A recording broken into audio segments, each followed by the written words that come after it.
वज़ीर क़ानून आज़म नज़ीर तारड़ कहते हैं कि फ़िलहाल जजेस की तादाद बढ़ाने का हतमी फ़ैसला नहीं किया। इस मामले को तफसील से देखकर फ़ैसला करेंगे। पहले अंग्रेज़ जज बहरी जहाज़ों पर इंग्लिस्तान जाते थे। सुप्रीम कोर्ट 60 दिन की 2 छुट्टियाँ करती थी।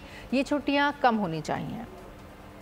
हमारी 25 करोड़ है और हमारे सुप्रीम कोर्ट जजेस की स्ट्रेंथ 17 है। इस वक्त पूरी स्ट्रेंथ के साथ सुप्रीम कोर्ट मौजूद है। सर, छुट्टियां एक बहुत बड़ा इशू है। वो भी अब मामला ऐसा है कि हाई कोर्ट्स और सुप्रीम कोर्ट्स अपने रूल्स के तहत, और अगर उस पर हम मुदाखलत करेंगे तो इधर से भी आएगा कि जी हम चढ़ाई कर रहे हैं अदलिया पे। अदलिया को बजाते खुद कि अगर उनकी पेंडेंसी इतनी ज़्यादा है तो उसका वो अपनी छुट्टियों को रिस्ट्रक्चर करे। सर, जो मौसम गर्मा की 60 रोज़ की छुट्टियां हैं, ये तब थी जब सर बाय शिप जर्नीज़ होती थी। अंग्रेज़ जज थे यहाँ पे, वो समुंदर के रास्ते साल के बाद अपने बच्चों को मिलने के लिए अपने वतन में जाते थे। तो ज़ाहिर है जो जर्नी का टाइम था बहरी जहाज़ पे वो बहुत तवील था, वो हफ्तों में होता था। तो इसलिए उन्होंने 8 से 9 हफ्ते की छुट्टियाँ दी। हमने आज तक सर उसको गले से लगाया हुआ है।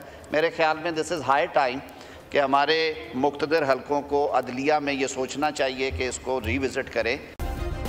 सब्सक्राइब करें और बेल दबाएं ताकि कोई खबर रह न जाए।